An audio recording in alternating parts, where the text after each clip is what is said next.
Okay, so the process has started. There's the newly rebuilt AX15.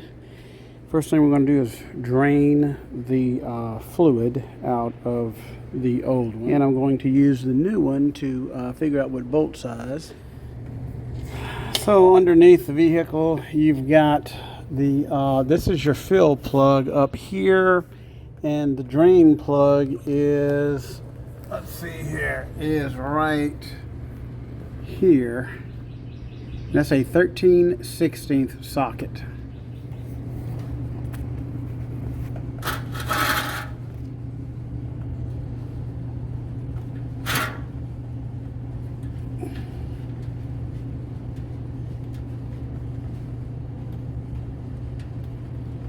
I have no idea what this looks like. I've never drained it before.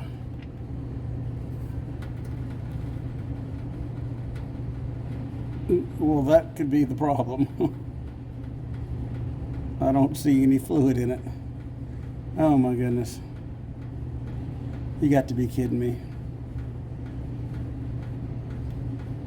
Absolutely no fluid in it. Well, that explains things.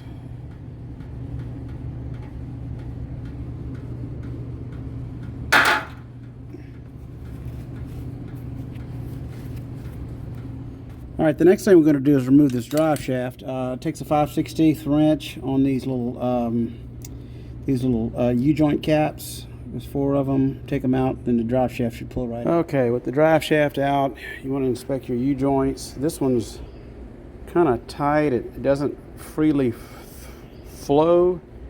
It does have a grease fitting, so I think the original ones were not grease fitting, so these have been changed. I'm going to put some grease in there and see if that does any good. Let's check this end out. You want to make sure you don't drop it and your needle bearings go everywhere. It's pretty dry, but we'll see if we can grease this one up too. Probably we'll put a set of U-joints on it, but at a later date. And the next thing I'm going to do is take the starter off. It's just 2 bolts. You know, here and here from the front of the bell housing. Of course, you got to take the electrical connections off. And I can already see I'm going to have to drop this exhaust. So I'm going to have to soak those bolts in some PB Blaster. All right. Then you want to take, there's an electronic connector right here on the side. I unplugged it from this one right here, and then there's an electronic connector on the back, speed sensor. Let's see, where is it? Right here. I disconnected that. The next thing I'm going to do is disconnect this slave cylinder connection right here. It looks like you pull this clip off and the whole thing just backs out. Be careful, a bunch of brake fluid is going to come out of this. All right, next I'm going to take the shifter out. As you can see, I've already pulled the bezel, plastic bezel off. So basically, it's pretty simple. You just got to move your little grommet there, and this piece here pushes down and twists, and then it'll come out. So I'm going to put this in neutral like this. I'm going to move this out of the way, and I'm going to press down and twist. And then you twist it, it will pop out like this, and the shifter should just pop right out. All right. And if you take the transmission cross member off, it's real easy to get to those top bolts up there. You'll need a long extension.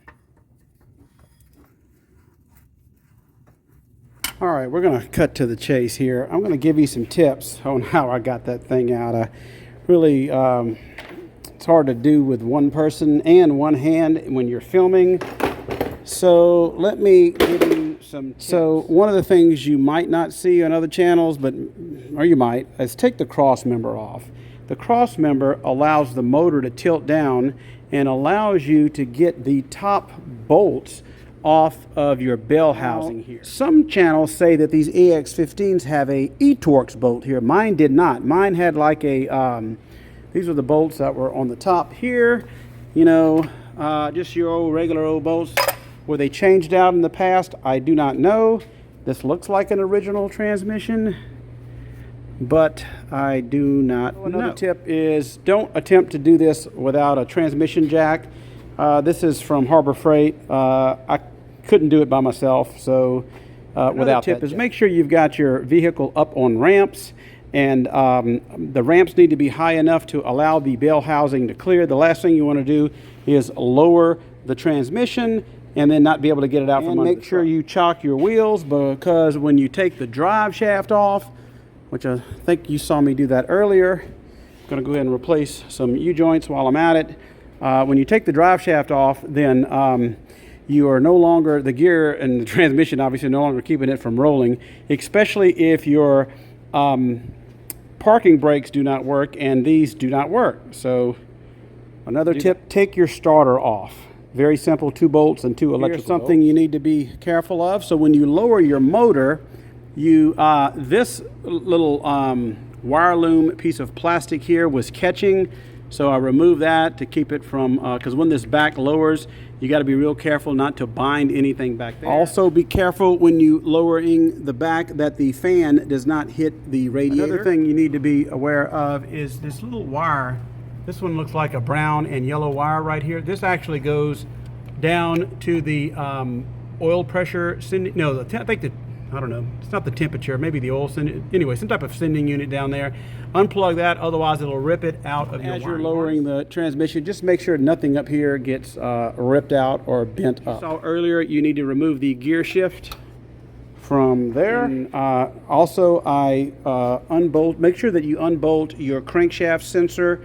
You don't want to rip that out either. So this was definitely a doable job. It's actually not that hard. It'd be really easy with 2 people, but I'm doing it by myself. So that's it for this video. I will try to clean it up and let you see what I have to transfer over from the old transmission to the new transmission. Obviously the bell housing and the shifter thingy there, speed sensor, my transmission mounts and a few other things. So we'll go over that later. And I got this rebuilt AX15 from High Gear Transmissions in Memphis, Tennessee. And as you see, they will ship it to you just like this. I purchased a manual transmission for a Toyota once from them, and they did good, so I tried them again. About $900. If you remember from one of my early videos, this transmission, it did not have first gear, so it just grinded and would pop out. So something is wrong with the synchronizers in here.